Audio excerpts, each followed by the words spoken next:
Hello everyone. आज की class में बताने वाले हैं class 10th math most important और ऑब्जेक्टिव क्वेश्चन के बारे में। ठीक है, तो आप लोग हमारे साथ बने रहें और पेन और कॉपी निकाल लीजिए और इसे नोट करना चालू कर दीजिए अभी से ही। ठीक है, ताकि आपका एग्ज़ाम भी बहुत नज़दीकी आ गया है। तो चलिए आप लोग इसे नोट कीजिएगा आप लोग, और इसे आप लोग सब्सक्राइब भी कर लीजिए ताकि जब जब लाइव क्लास आऊँ तो आप लोग को भी ज़रूर मिल सकें। ठीक है, तो चलिए आपका क्वेश्चन है फर्स्ट जो है, यदि दो संख्याओं का गुणनफल यानी 2166 है, यानी 2166 है एवं उनका मौस 19 है, तो उनका एलसीएम क्या होगा? तो बताइए इनका एलसीएम क्या होगा जी। तो इसका 140 होगा कि 114 होगा कि 164 होगा कि सभी होगा? आपको एग्जाम में सेम ऐसा ही क्वेश्चन पूछा जाएगा। ठीक है, तो ये किसका हो जाएगा, यानी एक का बी फॉर बॉल, यानी बी फॉर बॉल आपको फाइनली आंसर हो जाएगा 144 आंसर हो जाएगा। कितना आंसर हो जाएगा जी? 144 आंसर हो जाएगा। ठीक है, अगला नंबर क्वेश्चन पर ही क्या कह रहा है। अगला नंबर क्वेश्चन है कि दो अभाज्य संख्याओं का एचसीएफ कितना होता है?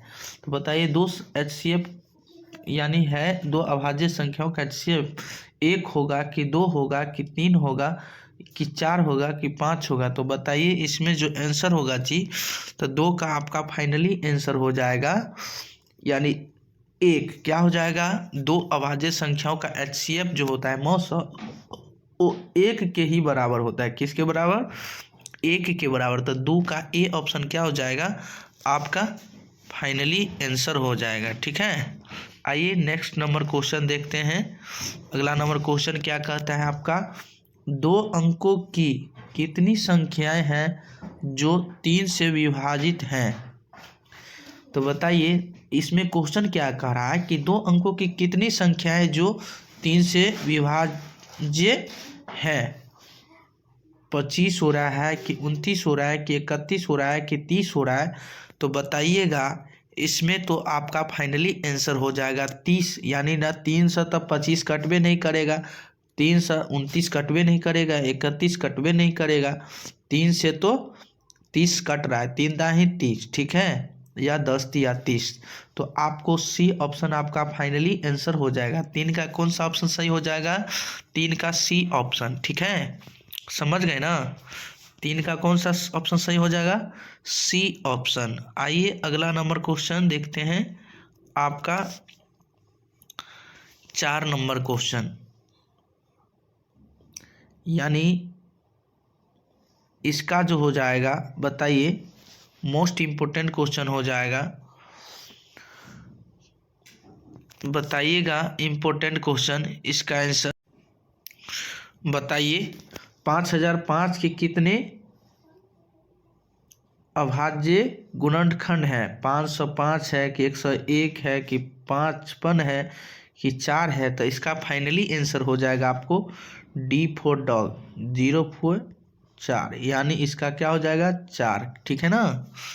आइए अगला नंबर क्वेश्चन है आपका, ध्यान दीजिएगा, मोस्ट इम्पोर्टेंट क्वेश्चन है।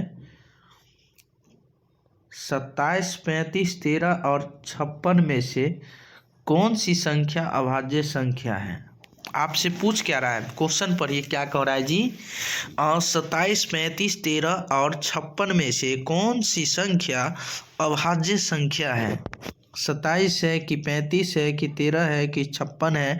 तो बताइए इसका फाइनली आंसर जो हो जाएगा आपका यानी 13, यानी 5 का सी ऑप्शन। ठीक है ना?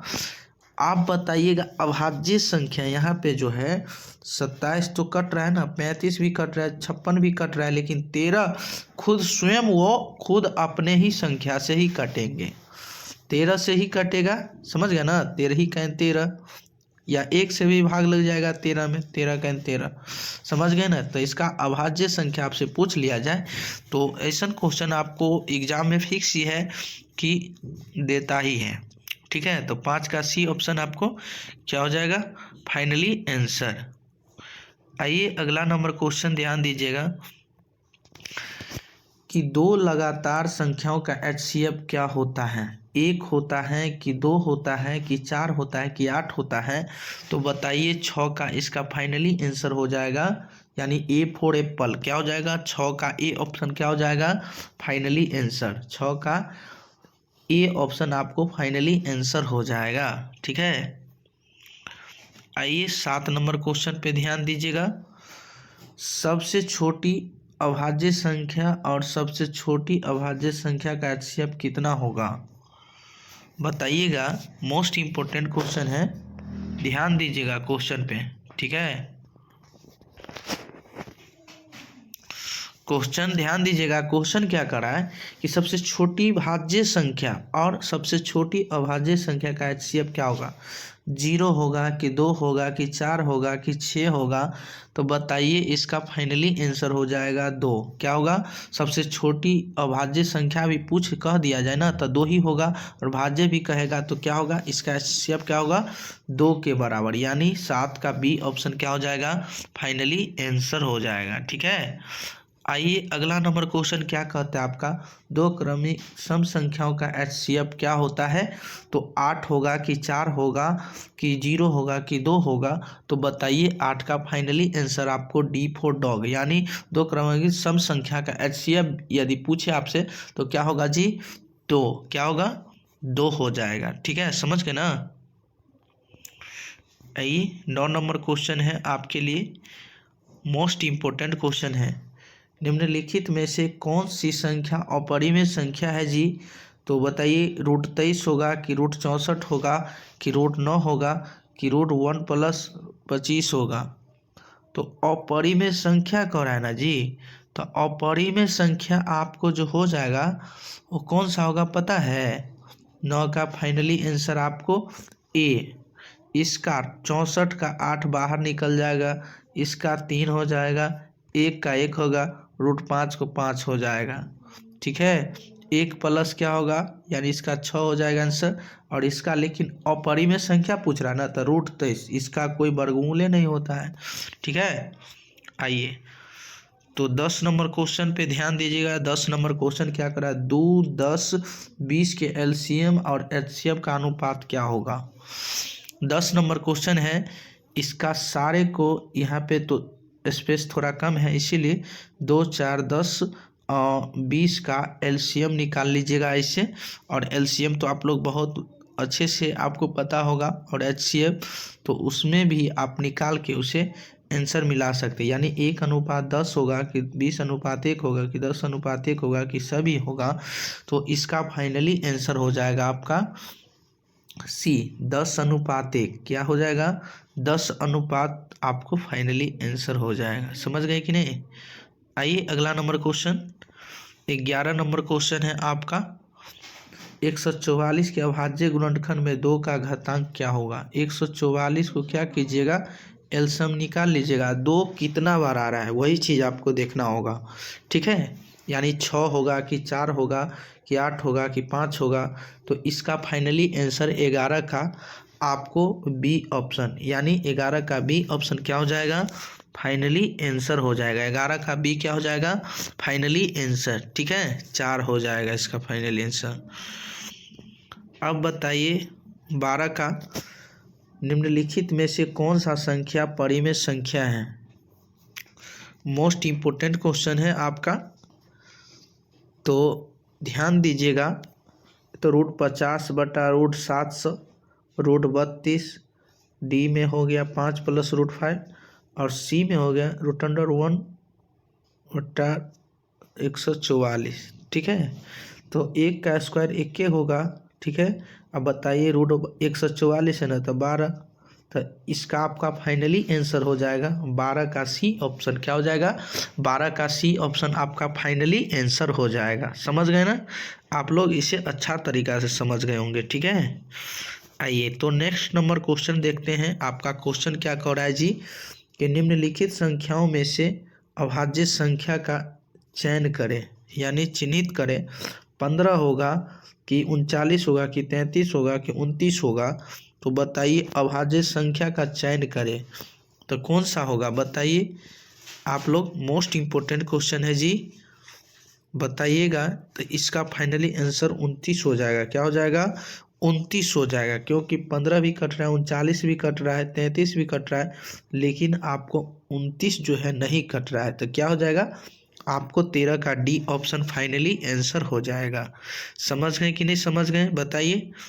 अगला नंबर क्वेश्चन है आपके स्क्रीन बोर्ड के सामने, यदि ए और बी अभाज्य संख्याएं हैं तो ए और बी का एलसीएम क्या होगा? तो बताइए, ए होगा कि बी होगा कि ए बी होगा कि सभी होगा? तो बताइए, जब भी एलसीएम कह रहा है तो इसको क्या करना होगा? गुना, यानी ए को बी से गुना कीजिएगा तो क्या होगा? ए बी ए ना होगा जी। तो क्या हो जाएगा? आपको 14 का सी ऑप्शन आपका फाइनली आंसर हो जाएगा। 14 का सी ऑप्शन क्या हो जाएगा? Finally answer. बताइए 15 नंबर क्वेश्चन है आपके स्क्रीन बोर्ड के सामने कि 45-60 का एचसीएफ क्या होगा, यानी मौ 100। ठीक है, मौ 100 क्या होगा? तो 45 को निकाल लीजिए या 60 को एलसीएम निकाल लीजिए, जो जितना बार मिलेगा वही आपका एचसीएफ हो जाएगा। समझ गए कि नहीं? तो क्या हो जाएगा आपका फाइनली आंसर, यानी बी। क्या हो जाएगा? बी। ठीक है, तो बताइए आपका 15 का कौन सा ऑप्शन हो जाएगा? 15 का बी ऑप्शन। तो उम्मीद करते हैं कि आप लोग मेरे प्यारे भाई और बंधु, आप लोग इसे अच्छे तरीक़ा से सीख गए होंगे, समझ गए होंगे, और इसे याद भी कर लीजिएगा। एग्जाम के लिए मोस्ट इम्पोर्टेंट ऑब्जेक्टिव क्वेश्चन है मैथ का। ठीक है, तो आप लोग इसे अच्छा तरीक़ा से नोट कर लीजिएगा। ठीक है, और इसे याद भी कर लीजिए अभी से ही, ताकि आपके लिए एग्जाम के लिए मोस्ट इम्पोर्टेंट क्वेश्चन है। ठीक है, और इसे आप लोग इसे सब्सक्राइब भी कर लीजिए, ताकि जब जब लाइव क्लास आऊँ तो आप लोग को बीच नोटिफिकेशन ज़रूर पहुँचे और उससे आप लोग आसान तरीक़ा से क्लास कर सकें। तो चलिए आज की क्लास में तब तक के लिए बने।